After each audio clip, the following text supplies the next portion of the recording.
3.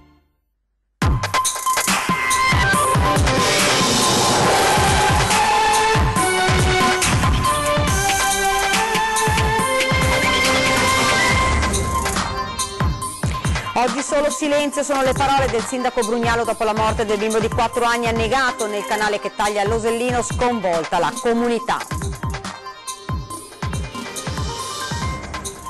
La pericolosità estrema da quartiere Pertini, l'appello perché si intervenga in fretta nella messa in sicurezza del canale scolmatore. 7 giovani iraniani e palestinesi trovati in un'azienda agricola a Summaga di Portogruaro erano stipati in un vagone portati da un camion proveniente dalla Serbia. Momento delicato per il credito cooperativo. Entro l'anno entrerà in vigore la riforma voluta dal governo Renzi che limiterà l'autonomia delle banche di credito cooperativo e che rischia di espropriare i soci. Terminati i lavori di abbattimento dell'ex Monteverdi, ma molti residenti continuano a segnalare situazioni di degrado e spazio nei dintorni.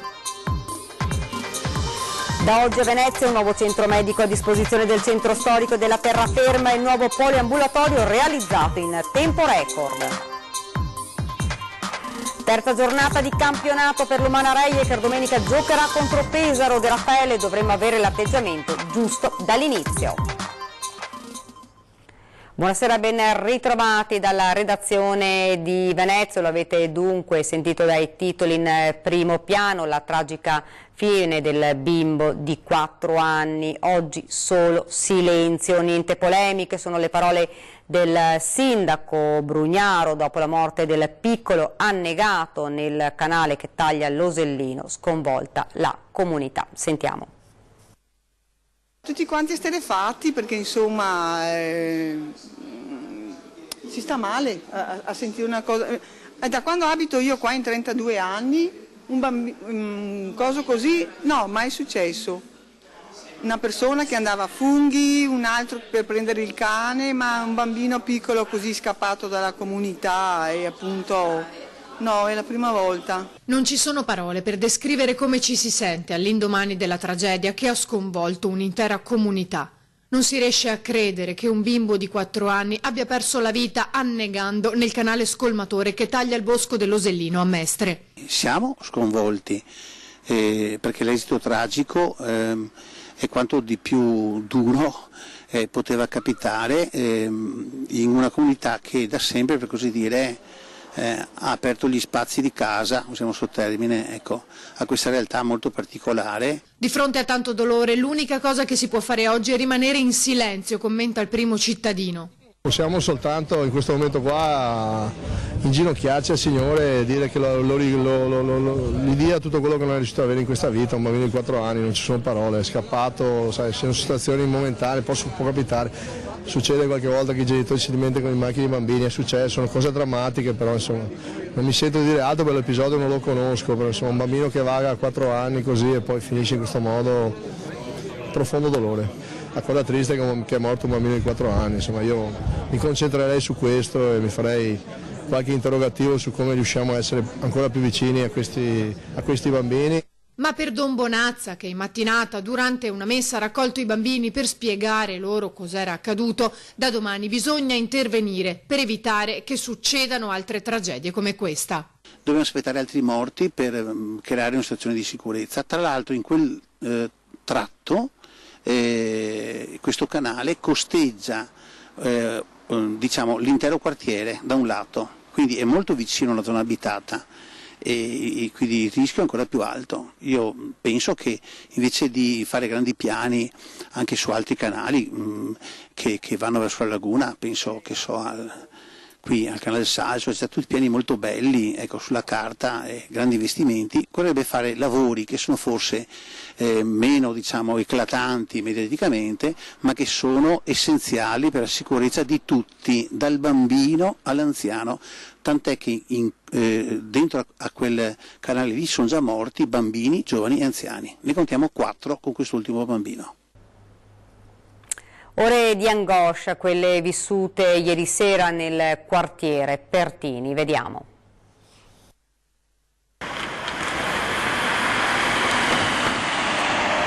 4 anni purtroppo è un'età che non si deve morire. Morire a 4 anni nelle acque gelide di un canale. E il dolore di Giorgio Rocelli, presidente del comitato di quartiere, è quello di un'intera comunità, il rione Pertini. Il filo della già esile speranza si spezza dopo 5 ore di ricerche e di ipotesi. 4 anni, affetto da problemi di autismo, il bimbo di una delle donne accolto in una comunità protetta. Molte di queste donne sono state salvate da violenze anche sulla strada, strappate all'inferno della tratta e della prostituzione. Cercano di rifarsi una vita con i loro piccoli, come il bimbo che improvvisamente scompare attorno alle 14. Era in pigiama e con le pantofole e a un certo punto non l'hanno più trovato. Le ricerche sono iniziate alle 14:15 e sono proseguite fino a quest'ora. Impaurito, indifeso, sfuggito al controllo, pericolosamente vicino al canale scolmatore dell'Osellino. Non è la prima volta, si dice, che si allontana, la malattia che lo affligge certo non lo aiuta. Parte la macchina delle ricerche, forze dell'ordine, vigili del fuoco, ma quando le ore passano la speranza si assottiglia. Fino a quando alle 19:20 viene avvistato nell'acqua un giubbottino. È la fine. È un brutto colpo, non ci vogliono questi colpi qua, e tutta la comunità è uscita questa sera e ognuno vorrebbe fare qualcosa. E il dolore si intreccia con la rabbia e con le domande. Come ha potuto uscire il bambino dalla comunità? Com'è possibile che nessuno non si sia fermato vedendo un bimbo da solo? E poi quel canale pericoloso che per molti andrebbe tombato. Nessun vero blocco per evitare che qualcuno ci scivoli dentro, un parapetto di legno per di più rotto in alcuni tratti, facilmente attraversabile. Come ha fatto il piccolo di 4 anni, chiuso nel suo mondo, mentre lentamente si allontanava, senza saperlo, dalla vita.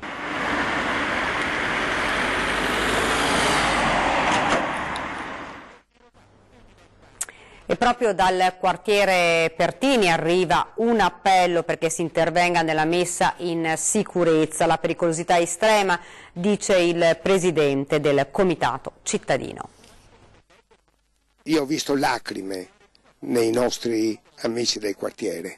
Siamo vicini e che qualsiasi cosa avessero bisogno, noi del quartiere ci siamo e ci saremo. Quindi non lo so, adesso vedremo se riusciamo a fare una colletta, qualcosa, vediamo cosa fare, però il colpo che abbiamo ricevuto è forte, è molto forte. Nell'esprimere la vicinanza alla famiglia del bimbo che ha perso la vita, i residenti di quartiere Pertini non possono fare a meno di segnalare la pericolosità di quel punto, dove altre persone in passato hanno perso la vita. La pericolosità è estrema se ci cadi dentro. Lungo tutto il percorso che noi facciamo al lato del bosco, diciamo, no? Dove ci sono dei parapetti, più che parapetti sono dei traversine di legno, e quelle vanno sicuramente ristrutturate, ce ne sono alcune che stanno cadendo a pezzi. La richiesta è di intervenire al più presto. Chiediamo che quella zona venga, il canale soprattutto, venga non interrato, perché sarebbe un disastro peggiore, ma venga, come dire, tombato con delle traversine di cemento e quindi chiuderlo in questo senso qua. L'acqua può passare benissimo sotto. Questo sarebbe una soluzione idonea allo scopo per far passare sia l'acqua da una parte e eliminare il pericolo dall'altra. È un momento delicato per il credito cooperativo. Entro l'anno entrerà in vigore la riforma voluta dal governo Renzi, che limiterà le autonomie delle banche di credito cooperativo. In Veneto sono 300 e che rischia di espropriare per legge e senza indennizzo della quota capitale i soci cooperatori. Chi pensa che l'avere scoperchiato il sistema che ha mandato in tilt i grandi gruppi bancari abbia contribuito a legiferare per garantire il risparmio e risparmiatori, probabilmente non ha ancora valutato gli effetti che si teme possano essere altrettanto catastrofici della riforma delle banche di credito cooperativo. Sono 300 solo in Veneto gli istituti di credito che hanno una storia ultracentenaria, autonoma, solida e a stretto contatto con il territorio. Oggi questo rapporto rischia di spezzarsi irrimediabilmente. Entro novembre i CDA delle banche di credito cooperativo dovranno esprimersi sulla riforma voluta dal governo Renzi. La riforma in sé ha degli elementi di continuità e anche di obbligatorietà. Questo cosa vuol dire? Che è ovvio che l'adesione al gruppo bancario cooperativo, che sia dell'uno o dell'altra parte, chiaramente è un elemento obbligatorio, perché nel momento in cui una banca di credito cooperativo decide di non aderire a alcun gruppo c'è la perdita della licenza bancaria. Banca Prealpi, che oggi ha inaugurato una nuova filiale, la numero 41 in Viale Ancona a Mestre, ha già detto sì alla riforma, ma la risposta affermativa era anche l'unica opzione possibile. Diciamo che è una decisione che voi o la prendete in questo modo oppure non c'è possibilità. La normativa prevede solo una strada, l'adesione a un gruppo bancario, qualunque esso sia. Banca Prealpi ha scelto di aderire a Cassa Centrale Banca di Trento e per i soci cooperatori, spiega il presidente Antiga, non cambierà alcunché, neppure nel caso in cui non volessero più far parte della banca.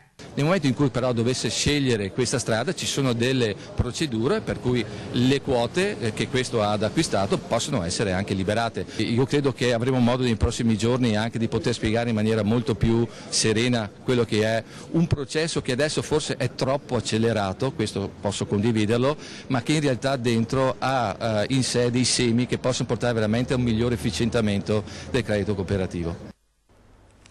Continuiamo con la cronaca. 7 giovani iraniani e palestinesi trovati in un'azienda agricola su Maga di Porto Gruaro. Gli immigrati erano stipati in un vagone portato da un camion proveniente dalla Serbia. La società estranea ai fatti ha offerto massima collaborazione alle forze di polizia. La scoperta attorno alle 5 di questa mattina, quando gli operatori addetti al ricevimento dei treni dello stabilimento Cereal Docks di Porto Gruaro hanno trovato all'interno di un carro silos per il trasporto dei cereali 7 clandestini. Gli immigrati, presumibilmente iraniani e palestinesi, erano stipati in un vagone sigillato proveniente dalla Serbia. Durante le operazioni di scarico gli addetti si sono accorti del trambusto proveniente da uno dei carri silos e hanno allertato le forze dell'ordine. Per gli accertamenti sono arrivati i carabinieri e Guardia di Finanza. Dopo un primo controllo delle loro condizioni di salute direttamente sul posto e per alcuni di loro in ospedale, i 7 clandestini sono stati condotti all'ufficio stranieri del commissariato di Porto Gruaro. Il convoglio ferroviario proveniente dalla Serbia è gestito da una società di Belgrado, la Eurolog System, specializzata nel trasporto di materie prime agricole. L'azienda Cereal Docks ha espresso in una nota la propria preoccupazione per i rischi che comporta l'indebita intrusione di persone nei carri silos e sta prestando la massima collaborazione alla polizia ferroviaria, fornendo tutte le informazioni sulle tratte percorse da questi convogli con l'obiettivo di facilitare e aumentare i controlli e cercare di bloccare questi tentativi nei luoghi dove questi avvengono. Ed ora andiamo invece a Marghera, dove molti residenti si dicono ancora preoccupati per il dilagare di spacciatori, nonostante l'amministrazione abbia messo in campo una serie di azioni per contrastare il fenomeno. Terminati i lavori di abbattimento dell'ex Monteverdi a Marghera, eppure molti dei residenti continuano a segnalare situazioni di degrado e spaccio nei dintorni. C'è chi sceglie di non farsi vedere, tanta è la paura. Non stanno cambiando affatto, anzi c'è una recrudescenza di presenze di pusher, di drogati e di quant'altro, che qui si passano e si vedono e noi che passiamo da queste parti li vediamo a tutte le ore. Possiamo dire che possiamo vivere anche un po' più blindati perché non sappiamo mai chi troviamo per strada, non sappiamo mai da chi veniamo toccati, da chi veniamo sorpresi e quant'altro. I residenti, quelli più attenti e attivi nel territorio, hanno visto alcuni cambiamenti. Si è notata una cosa molto particolare, non c'è più un assembramento specifico in un posto. Si sono sparpagliati ovunque. Marghera comunque è peggiorata la situazione perché ovviamente essendo meno nell'occhio dell'attenzione dell'amministrazione comunale Marghera e si vede che è un po' più abbandonata, un po' più diroccata, hanno trovato molti più posti dove potersi nascondere e la gran parte dei drogati, dei consumatori stupefacenti sono spostati verso Marghera con grande preoccupazione da parte della popolazione residente. I cittadini dicono che si stanno portando anche i tossici a bucarsi per le vie, per i giardini di Marghera e ci sono anche i spacciatori che spacciano sui giardini, piazza Sant'Antonio, anche davanti ai bambini. E purtroppo dalle segnalazioni sentiamo che sta prendendo grande spazio, comprare tutta Marghera Sud. Sarà pronto a giugno il progetto per il nuovo stadio del Venezia Calcio, lo annuncia il presidente Tacopina dopo il voto di giovedì in Consiglio Comunale. Il sospirato nuovo stadio del Venezia a Tessera è un'opera di interesse pubblico. A sancirlo l'ultima seduta di Consiglio Comunale, che ha visto anche i democratici votare insieme alla maggioranza del sindaco Luigi Brugnaro. Unici contrari i 5 Stelle, da sempre ferocemente critici sui piani di sviluppo dell'area intorno all'aeroporto. Siamo contrari a questa cementificazione del territorio, alla creazione di un nuovo centro commerciale da 37.000 metri quadri, perché il centro di Mestre è già in forte crisi economica e quindi vogliamo e abbiamo fatto una proposta alternativa. Lo stadio va fatto nelle aree ex India alla Porto Marghera, sostengono i grillini, che dovevano essere cedute gratuitamente al Comune già alcuni anni fa, insieme ai finanziamenti per le bonifiche. Noi vogliamo riqualificare Porto Marghera, vogliamo che quelle parti di aree degradate siano di nuovo parti integranti della città e non appena fatte le bonifiche questo terreno, che è alla fine di via Fratelli Bandiera, poteva essere ceduto a titolo gratuito con concessione ai proponenti privati dello stadio per fare lo stadio, i parcheggi che servono e pochi negozi, ristoranti a servizio dello stesso stadio. Pesante il giudizio politico dei 5 Stelle, soprattutto sui compagni di opposizione del Partito Democratico. Il loro vero scopo è nascondere ai cittadini che hanno riempito le società del casinò di mutui, 140 milioni di euro di mutui a fronte di zero investimenti, ed è per questo che vogliono vendere quei terreni per fare cassa e coprire i mutui assunti dalle loro amministrazioni per sanare i debiti che avevano contratto. Ed ora ci fermiamo un attimo, c'è la pubblicità.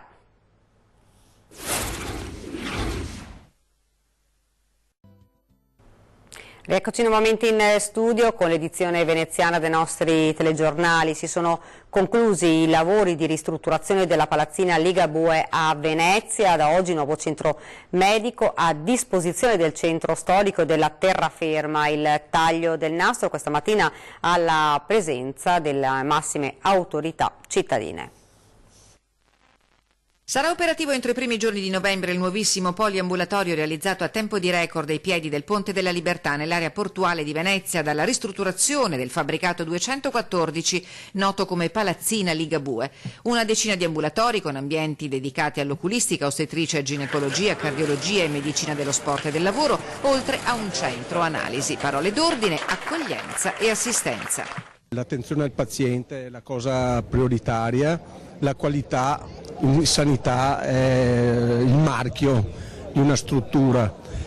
La gente, abbiamo già riscontrato le nostre altre esperienze, si accorge di questo, lo riconosce. Nel poliambulatorio in Santa Croce a Venezia saranno impiegati 100 fra medici e infermieri per garantire livelli elevati di assistenza. La struttura è stata ristrutturata dalle maestranze della Boscolo Bielo. Era una cosa che io ci tenevo a fare, perché io a livello imprenditoriale sono nato qui a Venezia, ancora da ragazzino, avevo 14 anni che ho iniziato. Venezia mi ha sempre dato tanto, mi ha fatto crescere, come dicevo prima, a livello imprenditoriale. Grazie ai privati per la città solo vantaggi e nessun costo, ha detto il sindaco Luigi Brugnaro. I privati sono la colonna portante di qualsiasi attività civica ed economica della città, non solo la nostra ovviamente, anche qui devono riscoprirlo di più e devono soprattutto essere lì con le persone, devono essere informate di quanto appunto le imprese private sono necessarie alla vita civica, cioè le istituzioni devono soltanto dare una mano, essere al servizio degli imprenditori. Con noi a Venezia abbiamo cambiato questo paradigma, noi li omaggiamo, pensiamo di dover lavorare con loro e per loro, così si creano i posti di lavoro. In questo caso abbiamo un centro che è un centro clinico che viene messo a servizio di tutta la città. Sfida 3 per il premio Paolo Rizzi in ricordo del noto critico d'arte e giornalista. Domani la cerimonia di premiazione alle 11 all'Hotel Casa Gredo di Venezia. A Venezia è tutto pronto per la cerimonia di consegna del premio Paolo Rizzi, istituito dall'omonima associazione patrocinato dall'Ordine dei giornalisti del Veneto. L'appuntamento è per le 11 all'Hotel Cassagreddo, dove verranno svelati i nomi dei vincitori delle 3 sezioni in cui quest'anno per la prima volta è stato suddiviso il premio: arte e cultura, società e ambiente e persone e personaggi, l'intervista. Un premio prestigioso dedicato a un giornalista che ha lasciato il segno. Paolo Rizzi è stato un giornalista del Gazzettino, è stato il capocronista a Venezia, uno storico capocronista, ed è stato un grande critico d'arte, molto quotato a livello veneto. Ed è questo il motivo per il quale è nato questo premio, per ricordare un buon giornalista che faceva del buon giornalismo. Un premio molto partecipato e sentito dai giornalisti. Questo è un premio che ha avuto una crescita.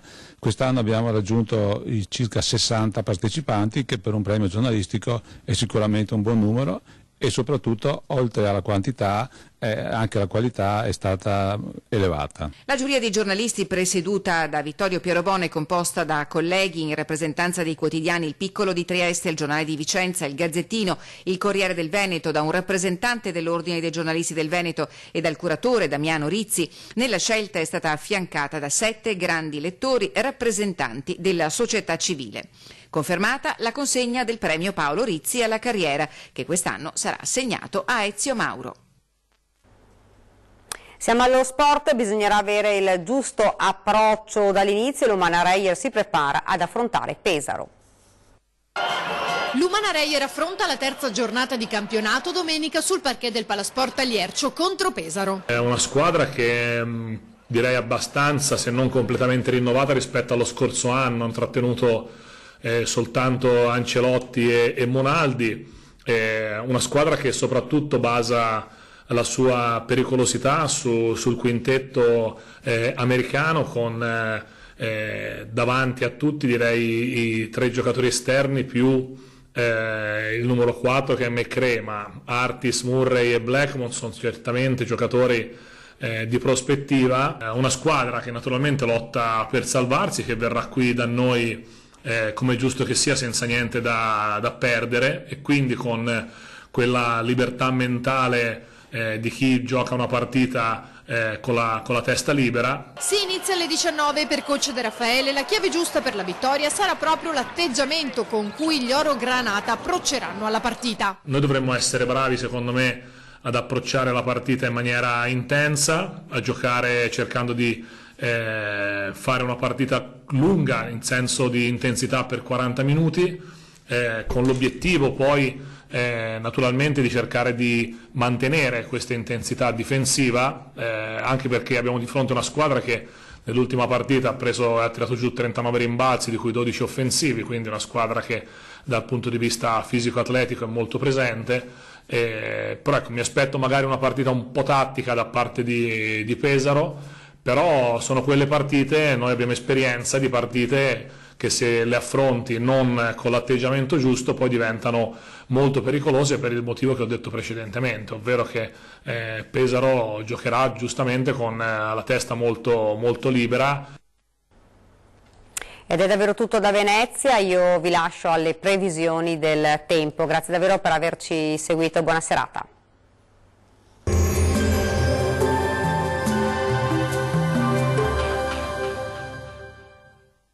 Ben ritrovati al meteo. Domenica all'insegna del bel tempo, ma entro la serata cambierà tutto. Vediamo il dettaglio. Sul Veneto sin dal mattino sarà bel tempo, asciutto e stabile su tutte le province, con ampio soleggiamento ovunque. Il cielo infatti si presenterà sereno o al massimo poco nuvoloso ovunque. Dal pomeriggio peggiora con temporali piuttosto diffusi e localmente anche forti. Temperature in calo con minime tra 9 e 13 gradi. Valori massimi oscillanti invece tra 18 e 22 gradi circa. Vediamo ora che tempo farà sul Friuli Venezia Giulia. Poche novità, anche sulla nostra regione infatti splenderà il sole, sarà dunque una bella giornata caratterizzata da un cielo che si presenterà sereno o al massimo con presenza di poche nubi a carattere sparso. Nel pomeriggio peggiorerà via via con qualche pioggia. Temperature in diminuzione con minime tra 9 e 12 gradi, massime comprese invece tra 18 e 20 gradi circa.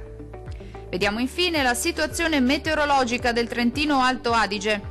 Non cambia di molto la previsione, tuttavia al mattino sarà possibile qualche addensamento sui settori meridionali, ma senza altre conseguenze. Ampio soleggiamento invece altrove. In serata, nottata non si esclude qualche pioggia. Temperature in lieve calo, con minime tra 3 e 10 gradi. Massime comprese invece tra 22 e 25 gradi. Dal meteo per ora è tutto. Arrivederci al prossimo aggiornamento.